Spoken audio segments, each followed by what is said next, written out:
Hello YouTube, bienvenue dans Jane Win World. Alors aujourd'hui je vais vous faire un vlog.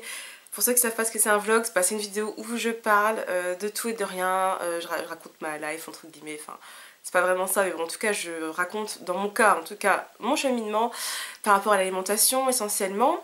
Donc il s'est passé pas mal de choses depuis le dernier vlog. J'ai l'impression d'avoir tellement changé dans ma tête, dans tout, même physiquement. J'ai l'impression d'être une autre personne, c'est incroyable. En fait j'ai fait un jeûne entre Noël et Nouvel An, hein, donc fin 2014. Hein. Je vous ai fait quelques posts sur Facebook, j'ai pas voulu, enfin j'ai fait une vidéo bilan, mais j'ai pas voulu trop en parler sur ma chaîne parce que j'ai envie, je sais pas, de garder un peu certaines choses pour moi. Mais finalement j'ai fait un deuxième bilan dans ma tête, peu après la vidéo bilan que je vous ai faite. Et j'ai l'impression que j'ai pas tout dit, j'ai l'impression que c'est passé tellement de choses. En fait c'est surtout le après-jeûne qui est le plus marquant pour moi, le plus frappant. Ça s'est passé aussi comme ça pour mes autres jeûnes. Et voilà, donc je voudrais aussi refaire un point par rapport au fait que je fasse des jeûnes assez souvent, entre guillemets. En fait, c'est à peu près tous les 4 mois, ouais, pour l'instant. En fait, j'ai l'impression d'être dans un cas où il y a des choses que je dois faire, ou je dois, enfin, qui sont conseillés de faire pour me débarrasser le plus rapidement possible des toxines que j'ai dans mon corps. Alors je ne rentre pas dans une obsession non plus du nettoyage, etc. machin. Je vis ma vie tout à fait normalement, mais j'ai quand même conscience que il y a des choses qui se passent dans mon corps qui ne sont pas encore vraiment au point. Je sens que tout ne fonctionne pas super bien, que j'ai pas récupéré autant de choses que j'aurais dû récupérer, notamment au niveau forme physique, tout ça. Enfin voilà, il y a des choses qui me conviennent pas encore. Je ne vise pas la perfection, mais je sais que ma santé n'est pas optimale pour l'instant, même si elle s'est largement améliorée en un an. Et du coup j'ai décidé de faire des jeûnes. Déjà au départ c'était par curiosité, je voulais voir ce que ça faisait parce que je suis quelqu'un qui m'abstient jamais de manger, mais enfin jamais avant en tout cas, même pas pour sauter un repas, jamais quoi. J'avais horreur, j'avais l'angoisse en fait d'arrêter de manger ne serait-ce que 3 heures. Et en fait ces jeûnes-là m'ont vraiment changé la vie. C'est-à-dire qu'à chaque fois, pendant, il se passe des choses, bon ça c'est assez difficile, je dis pas que je m'éclate pendant le jeûne, il se passe des choses dans ma tête, mais c'est surtout le après. À chaque fois je me débarrasse d'une mauvaise habitude, je me débarrasse de mauvaises pensées, je sais pas si on peut appeler ça de la détox émotionnelle, mais là j'ai vraiment l'impression de m'être débarrassée de plein de trucs et je me sens complètement métamorphosée. Donc c'était vraiment le jeûne qui était nécessaire, ce dernier-là, de la fin d'année. J'ai commencé l'année vraiment très bien. Il y a eu des mauvaises nouvelles que je vais vous dire après, mais sinon dans ma tête ça a été difficile de sortir toutes ces émotions là, mais il le fallait et là je me sens beaucoup mieux. Donc comme d'habitude j'attends toujours de prendre du recul pour vous en parler plutôt que dire n'importe quoi pendant que je suis dans le truc. Et en fait pour mon jeûne, voilà, je sais pas comment expliquer, j'ai sorti des idées négatives que j'avais dans ma tête. J'ai réglé certaines choses avec mon entourage. Je me suis plus exprimée, encore une fois, je sais pas, ça me fait sortir des choses. J'ai du mal à vous expliquer. Et surtout, j'ai arrêté de manger trop de produits transformés. Bon, c'est pas que j'en mangeais énormément non plus avant, mais j'en mangeais un peu trop à mon goût. Voilà, c'est-à-dire que même si je ne vise pas la perfection, c'est-à-dire consommer que des aliments entiers, bio, machin, naturel, mais quand même, j'ai un objectif, c'est-à-dire de transformer. Et contraire, de cuisiner un peu plus, etc. Donc c'est pas vraiment une résolution, mais je m'étais dit en 2015, faut que j'essaye quand même de faire un peu plus de choses par moi-même, plutôt qu'acheter tout fait, etc. Et c'est vrai que après le jeûne, j'ai ressenti une sorte de... C'est pas un dégoût, hein, mais j'ai eu moins en moins envie de transformer. Putain, mais j'ai du mal, pardon. De moins en moins envie de consommer des aliments transformés. Et du coup, je cuisine plus enfin, parce que la cuisine et moi on était fâchés depuis très longtemps. Moi je suis quelqu'un qui ne veut pas passer de temps à cuisiner. Depuis des années je mets un quart d'heure maximum, enfin voilà, je n'aime pas cuisiner. Et par contre j'ai quand même réussi à lutter contre la consommation genre de plats préparés ou sandwich. Ça j'arrivais quand même à me faire mes propres plats pardon, pour aller au travail, etc. Voilà, mais là c'est encore un autre niveau entre guillemets. Je dis pas que passer 1 heure dans la cuisine à cuire des trucs c'est bien, moi je suis pas forcément pour manger beaucoup cuit, mais c'est vrai que je me suis éclatée à faire des petites choses cuites que je faisais pas avant. Bon, faut dire qu'on est en hiver donc je ressens plus le besoin de manger du cuit par rapport à cet été où je mangeais quand même un peu plus cru. Enfin voilà, moi je me mets pas dans une case, je veux pas me définir comme frugivore, je veux pas me définir comme rotilefort, ou voilà, c'est une volonté que j'ai parce que je change tout le temps. C'est pas parce que je me cherche, c'est parce que je trouve que mes besoins évoluent. Et donc j'ai pas envie de me mettre dans une case et voilà, je suis végétalienne, c'est tout. Et donc c'est vrai que j'ai mangé un peu plus de cuit ces derniers temps. Bon, c'est pas le top au niveau de la digestion, je dis pas que c'est ce qui me convient le mieux, mais j'ai expérimenté des choses, j'ai testé des recettes et ça m'a fait du bien de me reconnecter à ma cuisine et de ne plus fuir comme ça les préparations culinaires, et ça m'a fait du bien de pas acheter tout fait. Et voilà, donc ça c'est vraiment une grande évolution et c'est vraiment directement venu de l'après-jeûne parce que j'ai vraiment vu une différence. Notable. Bon, après pour le gluten, sur le coup j'ai eu un dégoût du gluten juste après le jeûne. J'en mangeais plus et en fait après j'ai réintroduit, mais vraiment c'est très très peu de gluten. Bon, c'est certainement parce que j'ai une addiction, certainement, hein. Je dis pas que je consomme du gluten juste parce que je trouve ça fun, et non, peut-être que mon corps me le réclame et c'est pas bon. Je sais bien que tout ce qui est toxique en général, ça devient une addiction, donc voilà, je me fous pas la pression, je me dis pas, voilà, tu t'interdis le gluten à 100%, etc. Je me dis, ça viendra, je me laisse le temps.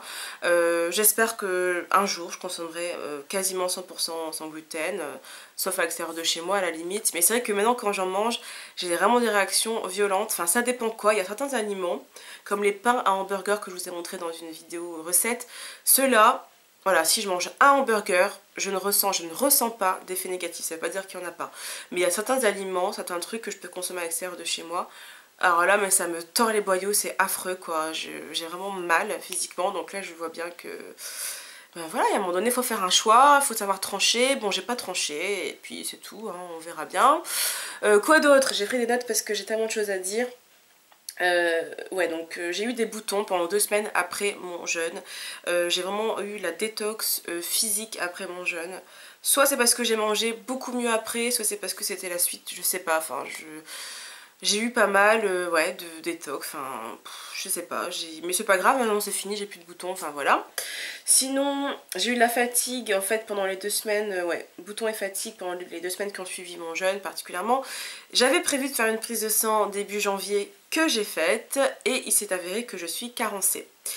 Oui, et oui, et oui. Donc c'est ce que je craignais le plus. En fait, je m'en doutais, je vais pas vous mentir. Vers la fin de l'année, bon, je me suis dit, au départ c'était l'hiver, après je me suis dit, il doit y avoir un truc. Dans tous les cas, j'avais prévu cette prise de sang pour les 1 an. Et je me suis dit que j'allais faire mon bilan des 1 an, donc le bilan que j'ai fait il y a pas longtemps, avant de recevoir les résultats. J'avais déjà fait la prise de sang je crois, mais j'avais pas les résultats, enfin je sais plus. Je me suis dit je vais vous faire le bilan ressenti et on parlera après du bilan sanguin, parce qu'en fait j'ai pas forcément envie de... Bon, c'était pas non plus pour faire de la pub que j'ai fait cette vidéo, genre bilan végétalisme, etc. Mais j'avais pas envie forcément de parler de, vous voyez, enfin, je sais pas, de bilan sanguin en fait dans mon bilan. Enfin, je voulais faire un bilan du ressenti, de ce que j'ai observé, et voilà. Bref, donc du coup, je vous le dis à part. Donc suite à cette vidéo, j'ai reçu mes résultats donc ben, sanguins, et puis bon ben voilà. Carencée, donc en B12, mon taux de B12 a chuté vraiment de façon vertigineuse en 6 mois, parce que j'avais fait une prise de sang à 6 mois. Je suis contente de l'avoir faite finalement à 6 mois, parce que c'était un peu tôt, mais comme ça j'ai pu voir vraiment qu'il y avait un problème. Voilà, cette chute là, pour moi elle était vraiment trop, après je suis pas médecin, mais je trouve qu'elle est vertigineuse, donc là je me suis dit, je me supplémente, parce que voilà quoi, la chute elle est vraiment trop rapide, si ça continue comme ça j'aurai des soucis. En B9, alors bon moi j'estime que je suis pas carencée, mais bon après mon médecin m'a dit que je l'étais, c'est il faut entre guillemets avoir entre 5 et 15, et moi j'ai 5. Voilà. Avant j'avais 4, hein, mais bon, bref. Donc j'ai quand même augmenté. Bon c'est tout, donc j'ai pris la B9, il m'a dit en magnésium aussi, donc ça par contre je l'avais pas vu de moi-même, donc il m'a dit magnésium c'est tout juste. Dans tous les cas rien de grave, je vous dis pas ça pour dire ouais être vegan et tout, on n'a pas de carence, c'est pas du tout mon propos, mais vraiment vous pouvez me faire confiance, enfin j'espère que vous me faites confiance. Mon médecin m'a dit qu'il n'y avait rien de dramatique et voilà, il m'a prescrit des trucs. Par contre au niveau de la B12, donc j'ai bien sûr demandé que des trucs d'origine végétale, hein, il m'a prescrit un truc qui était introuvable dans toutes les pharmacies de ma ville, donc du coup j'ai acheté par moi-même des suppléments, donc des comprimés sublinguaux, donc de la marque Solgar. Donc j'ai pris 1000 mg parce que voilà, j'ai vu sur des blogs, je me suis renseignée un maximum que c'était le dosage quand même qui était pas mal. Donc là c'est quoi? C'est la cobalamine. Ouais. Bon moi j'y connais pas grand chose, bon je vous montre ce que je prends, mais je dis pas que c'est ça qu'il faut prendre. Voilà, j'ai fait au mieux, j'ai commandé sur Amazon. Quoi d'autre? Sinon voilà, donc ça m'a donné un coup de massue sur le coin de la tête, ça a été très très dur, je me suis dit que j'allais vous en parler à froid parce que sur le coup, alors j'ai pas du tout douté de mon régime parce que faut savoir qu'avant quand j'étais omnivore j'étais régulièrement carencée, plus même carencée, donc je crois effectivement que quand on est omnivore on peut être carencé comme on ne peut ne pas l'être, et quand on est végé on peut être carencé comme on peut ne pas l'être, tout simplement. Alors est-ce que c'est parce que je mange mal ou est-ce que c'est parce que je mange pas assez varié? J'en sais rien. Mon médecin m'a dit par contre que mon corps, enfin ce qu'il a dit, cramait beaucoup les nutriments. Donc bah voilà, on a déduit qu'il fallait que je mange plus. C'est vrai que j'ai l'impression de manger beaucoup plus qu'avant, enfin je mange beaucoup plus qu'avant, mais en fait avant je mangeais pas forcément beaucoup par rapport à mes besoins quand j'étais omnivore, donc en fait je pense que j'ai tellement été en restriction, j'ai tellement été dans une optique de voilà manger moins c'est mieux, etc., que maintenant j'ai l'impression de manger beaucoup mais je mange peut-être pas assez par rapport à mes besoins à moi, bien entendu. Après il y a des végés, j'ai l'impression qu'ils mangent pas beaucoup, en même temps je suis pas dans leur vie, je suis pas là à les observer tout le temps, mais j'ai l'impression qu'ils mangent moins que moi. Alors après je pense qu'il faut pas se comparer, ça sert à rien, voilà. Mais j'ai quand même l'impression que quand je vais dans un resto par exemple et que je demande un plat végétalien, même un resto quand même enfin, voilà, qui est assez spécialisé là-dedans, bah en fait, moi j'ai faim après quoi, c'est pas assez. J'ai l'impression que quand on est végétalien, faut manger beaucoup. Il faut, peut-être pas, ça dépend. J'aime pas trop ce mot-là, il faut. Bon, je l'emploie de façon automatique. Mais voilà, moi j'ai l'impression que par rapport à mes besoins, il faudrait que je mange mais vraiment, vraiment, vraiment beaucoup. Et c'est ce que mon médecin m'a fait comprendre. Et du coup, bah, je vais essayer. Donc c'est vrai que c'est pas facile parce que mon estomac apparemment bah, n'est pas très très large, ce qui est tout à fait normal après des années de régime. Donc c'est pas forcément dans ma tête que ça se passe mal quand je mange beaucoup parce que je ressens pas de culpabilité. Au début un peu, mais maintenant ça fait des mois que je me rends bien compte que c'est ridicule de se restreindre et que ben, ça sert à rien. De toute façon j'ai l'impression que plus je mange, plus je perds du poids. Enfin, en fait c'est une démarche chantée avant tout pour moi de manger végétalien, maintenant aussi une démarche éthique, on va dire à 50%. Mais c'est vrai que je suis pas dans l'optique de vous voyez, de me torturer pour maigrir. Je sais que Végétalise va m'amener à un poids qui est un peu plus facile à porter, plus correct. Ça veut pas dire que ce sera un poids très faible, on verra. Mais je ne fais pas ça, vous voyez, je ne vais pas manger dans l'optique de perdre du poids. Je sais pas si vous comprenez ce que je veux dire. Mais bien sûr, je veux perdre du poids, donc c'est tout à fait logique, mais je ne vais pas changer mon alimentation en fonction de ce qui pourrait me faire plus perdre de poids. Bref, en tout cas, je constate quand même que quand je mange énormément, tant que c'est des aliments sains, mais ce qui est le cas en fait tout le temps, et ben en fait je perds largement plus de poids. Donc je pense que mon corps est parfois en famine, en sous-alimentation, je pense. Enfin, je pense que c'est ça qui a dû se passer parce que vraiment là en fin d'année j'ai ressenti une fatigue, j'ai ressenti pas mal de choses dans mon corps. Je me suis dit il y a quelque chose qui ne va pas et je pensais être carencée et voilà, j'ai eu la confirmation. Donc après on peut penser ce qu'on veut, que être vegan, voilà, ça crée des carences. Personnellement, en fait, je m'en fiche un peu qu'on puisse penser ça, je m'en cache pas, je préfère le dire et puis après chacun conclut ce qu'il veut. Mais voilà, c'est une chaîne où je veux vraiment dire la vérité, je ne vais pas vous faire une pub pour le végétalisme. Bien sûr, j'en parle, alors ça peut donner envie à certains et j'en suis très contente, mais c'est pas pour vous dire que le végétalisme c'est la perfection et qu'on est parfait après avoir mangé végé pendant un mois, 2 mois. Non, parfois il faut des années pour certains pour que le corps se nettoie, pour que le corps fonctionne normalement. Parfois on est carencé, parfois on l'est pas. Ça dépend aussi de notre terrain, de notre passé. Ça on l'oublie beaucoup. Moi j'ai pas un passé très glorieux au niveau santé, donc voilà. C'est tout, c'est la vie. Maintenant j'ai assumé, ça va beaucoup mieux. Et je me supplémente, j'ai fait ce choix là de me supplémenter. Bien sûr j'ai regardé aussi sur internet les aliments qui contiennent de la B9, les aliments qui contiennent, bon la B12 c'est un peu plus difficile dans les végétaux, mais voilà je me suis renseignée. Et en fait voilà, bien sûr je vais consommer en plus grande quantité ces aliments là, mais je me supplémente à côté. C'est la peur, je vous avouerai, et aussi parce que je me suis rendu compte qu'il y avait vraiment des problèmes, il y avait des conséquences déjà, par exemple au niveau nervosité. Moi j'ai vu une différence, vraiment. Alors est-ce que c'est psychologique? Est-ce que c'est les attentats à Charlie Hebdo, les prises d'otages? Peut-être aussi. Mais honnêtement, je me suis sentie hyper nerveuse avant de commencer les compléments. Et là, ça va déjà, mais beaucoup, beaucoup mieux. Donc, que dire? Ensuite, sommeil perturbé, stress. Alors, suite aux attentats, j'ai vraiment eu un coup de stress. Mais énorme, énorme, très intense, comme j'avais pas eu depuis X temps. enfin peut-être 1 an et demi, 2 ans. Et j'ai vraiment eu beaucoup de difficultés à faire une nuit complète, j'étais vraiment en manque de sommeil. Alors du coup je me suis fait violence, je me suis dit la limite, enfin comment dire, le couvre-feu pour moi c'est minuit. C'est tard, je sais c'est très tard, mais malheureusement je finis mon travail assez tard. J'ai en fait un emploi du temps qui n'est pas forcément très très bon pour les rythmes biologiques. Enfin, donc je termine tard, ce qui fait que je fais mes cours, je monte mes vidéos, voilà, je fais des trucs sur internet, je me documente beaucoup. J'ai une activité sur le net qui est un peu trop élevé malheureusement, mais pour l'instant je me vois pas, enfin j'ai réduit déjà, donc ce qui fait que je prends beaucoup de retard dans les commentaires et les mails, j'en suis vraiment désolée. Et en fait comme je termine tard le boulot, ça me décale tout, et si je vais me coucher à 22 h tous les soirs, je n'aurai pas de vie, vraiment. C'est à dire qu'en fait j'aurai à peine le temps de faire à manger par exemple pour le lendemain, de faire à manger déjà pour le soir même, de profiter, de prendre des nouvelles de ma famille, de mes amis. Enfin, je pourrais pas en fait, c'est-à-dire que j'aurais pas de vie du tout. Donc peut-être qu'en me levant beaucoup plus tôt, en me couchant plus tôt, donc c'est-à-dire à peine poser mon sac, aller me coucher, même déjà, si je mange juste après être arrivée chez moi, le temps de digérer, le temps de... Voilà, j'aime pas me coucher juste après, donc bon, admettons, si j'arrivais à me coucher, aller à 23 h et me lever super tôt le matin, peut-être qu'effectivement j'aurais plus de temps pour faire ma vie avant de partir au boulot, mais je ne suis pas du matin pour l'instant. Je sais que mon corps n'est pas complètement en adéquation avec le rythme qu'on est censé avoir, c'est-à-dire que si je me lève très très tôt, je ne peux rien faire. Même quand j'ai dormi un nombre d'heures suffisant, je pense que je suis épuisée, ce qu'on appelle être épuisée, ça va beaucoup mieux, mais voilà, le matin, si je me lève avant 8 h, c'est une catastrophe, je ne peux absolument rien faire, je suis paralysée. Des fois même j'ai des vertiges, je dois me tenir au mur, voilà, je suis très fatiguée, c'est incroyable, enfin bref. C'est comme ça pour l'instant, mais quand même je vois une amélioration de mieux en mieux. En fait je vais de mieux en mieux quand je me lève tôt, j'arrive à faire un peu plus de choses, je suis un peu plus productive le matin.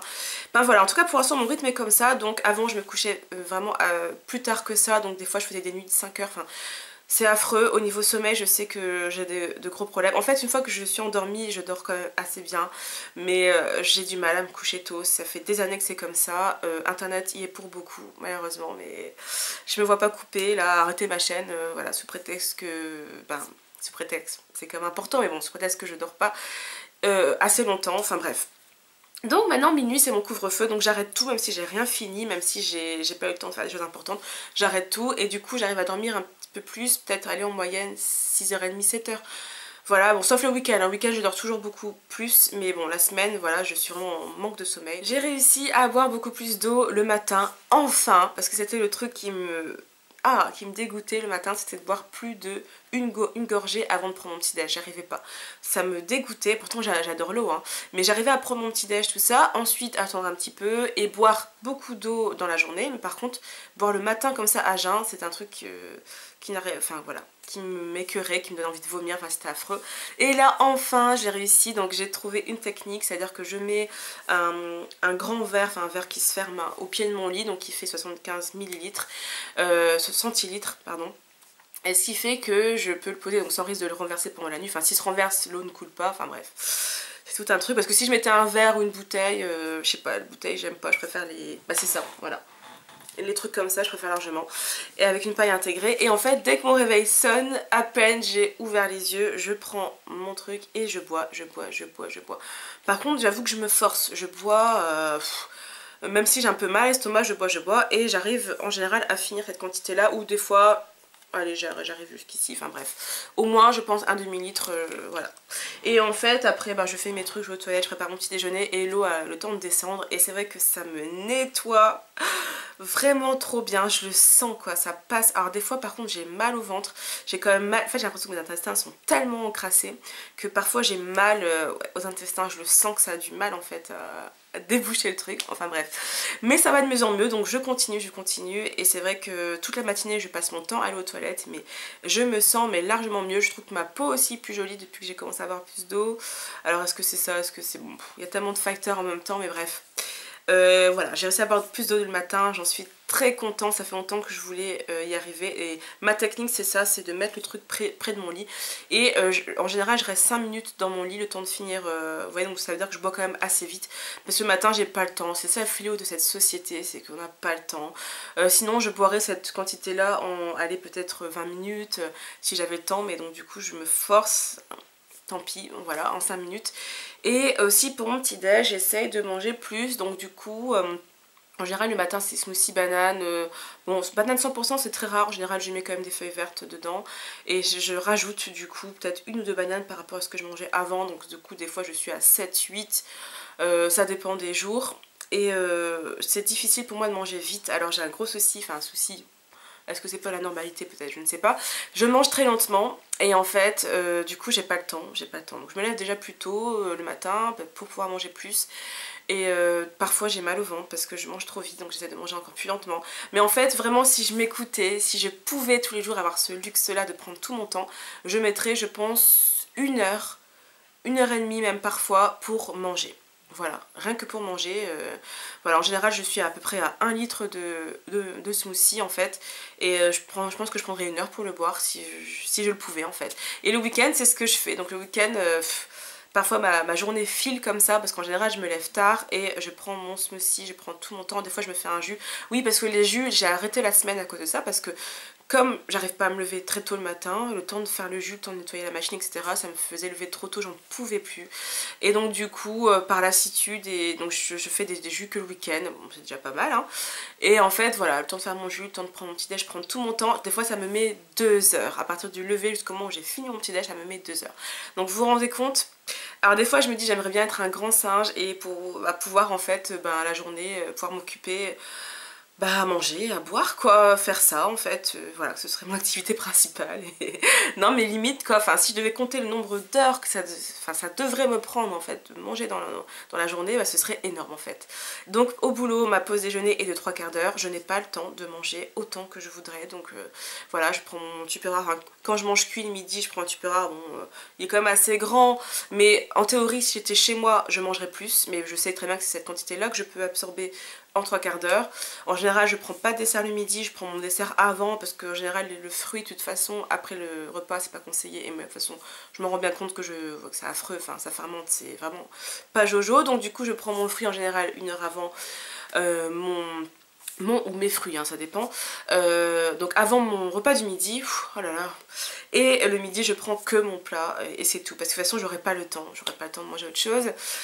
Voilà, donc pendant les pauses, j'ai des pauses dans la journée aussi de 10 minutes ou 1/4 d'heure, ça dépend. Et en fait, voilà, quand je dois prendre un encas, je n'arrive pas à absorber autant de fruits que je voudrais. Donc c'est un gros problème, je sais pas quoi faire, je peux pas manger plus vite que ça, je sais que c'est pas bon, je sais que de toute façon mon corps le réagirait très mal, et parce que moi j'aime bien mâcher. Voilà, donc ça c'est mon problème en ce moment. Quoi d'autre? J'ai revu toute ma façon de manger, je mange complètement différemment, ça c'est encore une fois, c'est lié au jeûne. Après le jeûne, à chaque fois je change complètement ma façon de voir les choses, ou je sais pas, j'ai l'impression d'être complètement, vous voyez, différente, enfin métamorphosée. Et en fait, c'est-à-dire que je mange beaucoup plus d'aliments entiers. Je me suis remise aux soupes. Les soupes, à peu près allez, 1 fois par semaine, je dois me faire 1 litre de soupe. Je mange plus de feuilles vertes encore plus. J'arrive à me faire des salades le soir. Avant, le cru ne passait pas du tout le soir. Je devais le manger le midi. Et le soir, je mangeais en général soit cru, soit cuit, mais plus cuit. Et maintenant, j'arrive plus en fait. Maintenant, le cuit le soir ne passe pas. Enfin, voilà. Donc, je mange des grosses salades le soir.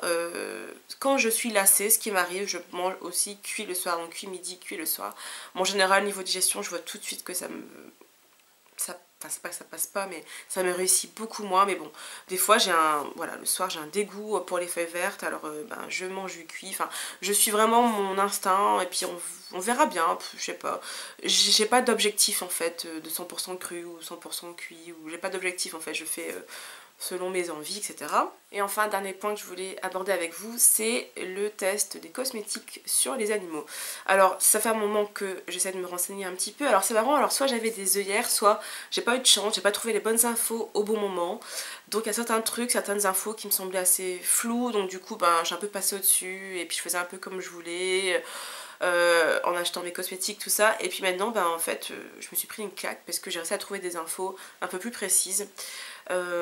Et en fait, voilà, je me suis rendu compte qu'il y avait quand même pas mal d'ingrédients de cosmétiques dans mes armoires qui étaient testés sur les animaux. Donc sur le coup, je me suis dit, je bazarde tout, je revends tout. Après, je me suis dit, ouais, mais revendre faire un profit avec ce genre de cosmétiques, c'est pas forcément top. Enfin, je me suis fait tout un truc dans ma tête, c'était affreux, j'étais trop mal. Je pense que quand j'ai vu les infos, je suis restée comme ça pendant 2 heures, bouche bée, enfin j'avais trop mal au cœur. En fait j'ai eu l'impression d'avoir le cœur brisé, je sais pas.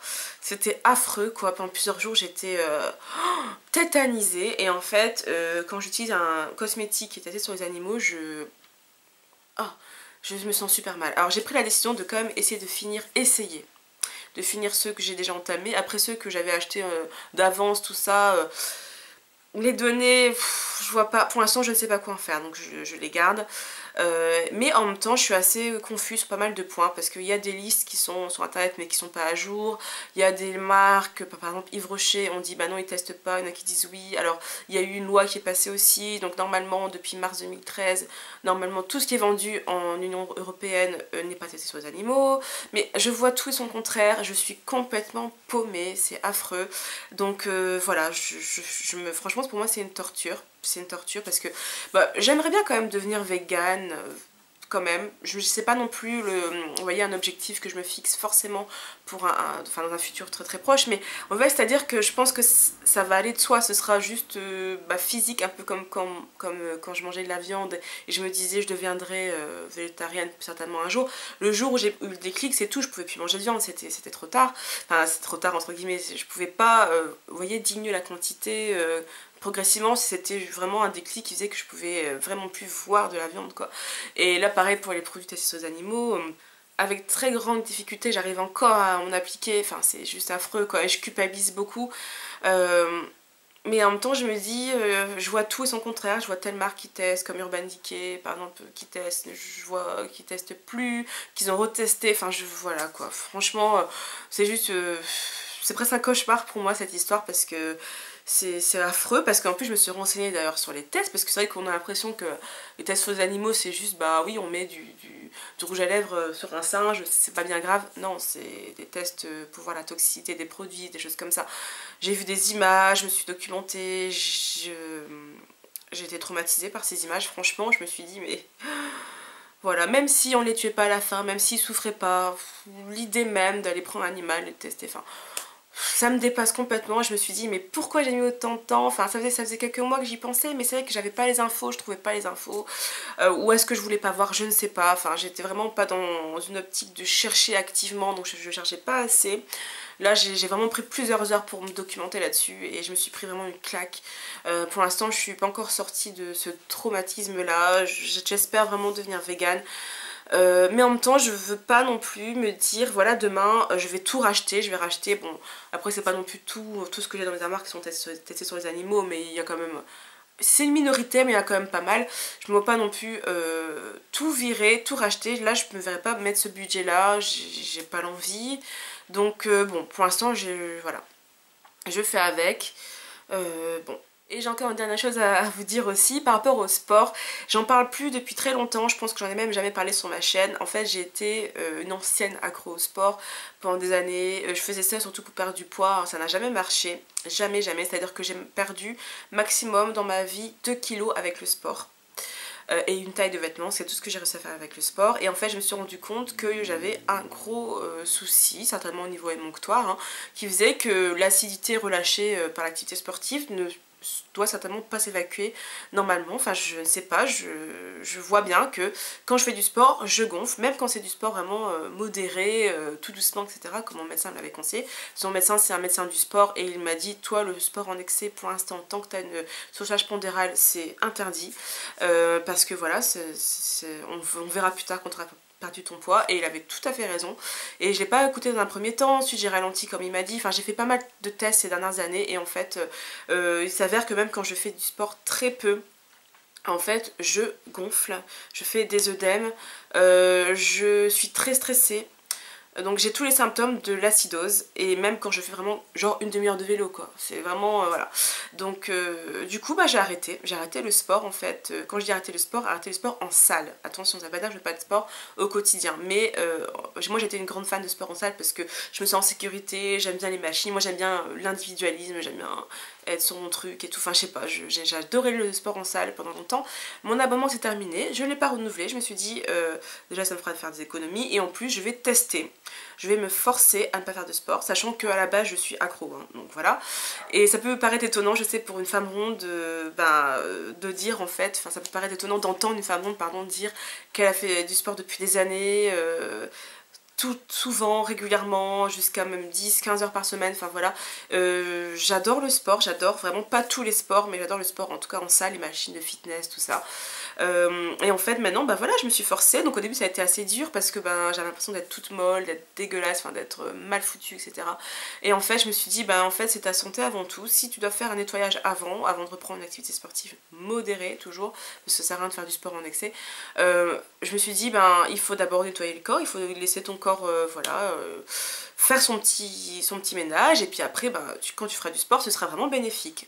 Et voilà, j'avais ce sentiment de m'empoisonner en faisant du sport, de même empoisonner ma vie tout entière, parce que comme ça devenait une obligation par moment chez moi, j'avais plus de vie quoi, clairement.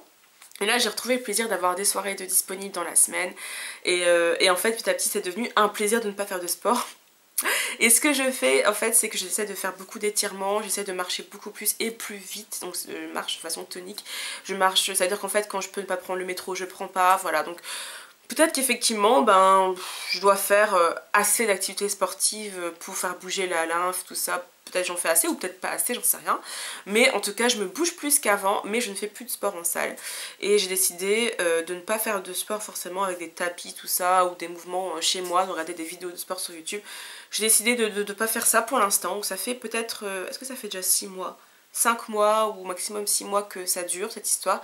Donc parfois quand je suis stressée, voilà, je fais des étirements, j'essaye en fait de me bouger plus, et puis tant pis, et ça me manque, et voilà. Mais moi j'adore courir, c'est surtout le fait de courir qui me manque beaucoup, mais je me dis pour mes articulations, pour tout, pour moi en fait, il faut pas que je fasse du sport. Après peut-être que c'est une connerie, peut-être qu'il y en a qui vont dire mais n'importe quoi, le sport c'est bon pour tout le monde. Vous savez, ça fait des années que j'essaie différentes choses, différents exercices, différentes façons d'aborder le sport, et à chaque fois j'ai des gros problèmes quand je fais du sport, même une fois par semaine. Voilà, œdème, acidose, stress, enfin voilà. Donc au bout d'un moment il faut savoir s'écouter. Il y a des gens en fait qui ont simplement un problème en fait d'évacuation des toxines, qui ont un problème, et c'est tout, il faut l'admettre. Et j'avais entendu pas mal d'idées comme ça, que quand on a beaucoup de poids à perdre, faut pas faire de sport ou très peu, et attendre d'avoir perdu quand même pas mal de poids pour refaire du sport. Et je me disais c'est n'importe quoi, etc. Et en fait sur moi, je dis bien sur moi, c'est ça. Pour l'instant je constate, parce que dès l'instant où j'ai arrêté le sport, j'ai perdu beaucoup plus vite. Alors est-ce que c'est ça, est-ce que c'est les cures que je peux faire, est-ce que c'est l'hygiène de vie tout simplement, je ne sais pas. Mais honnêtement voilà quoi, c'est clair et net, et je vois bien en fait que je vois une différence. Et dans ma vie, quand j'ai arrêté le sport plus de 3 mois, j'ai vraiment vu des bénéfices donc dans le passé. Et dès que je reprenais, en fait j'avais quand même tendance à m'affiner, mais sur la balance c'est sûr que je ne perdais rien, voire même je prenais du poids. J'ai même déjà pris 6 kilos en un mois en reprenant le footing, enfin bref. Voilà, le sport et moi c'est une histoire, c'est amour-haine quoi, c'est bon, on verra bien plus tard, je vous en parlerai certainement quand je reprendrai le sport. Et pour l'instant voilà, c'est du sport, enfin je bouge, mais plus de sport en salle, c'est fini. Voilà, ce vlog assez complet est terminé. J'ai vraiment voulu tout concentrer en une vidéo plutôt que vous faire des vidéos séparées. Je me sens plus à l'aise comme ça en fait, de faire des vlogs. C'était difficile au début d'en faire, maintenant ça va de mieux en mieux. Et comme ça, voilà, vous avez toutes les infos en une seule vidéo. Donc ceux qui ont le courage de regarder jusqu'au bout, je vous dis merci. Et voilà, merci d'avoir regardé la vidéo. Je vous dis à très bientôt. Portez-vous bien. Bye bye.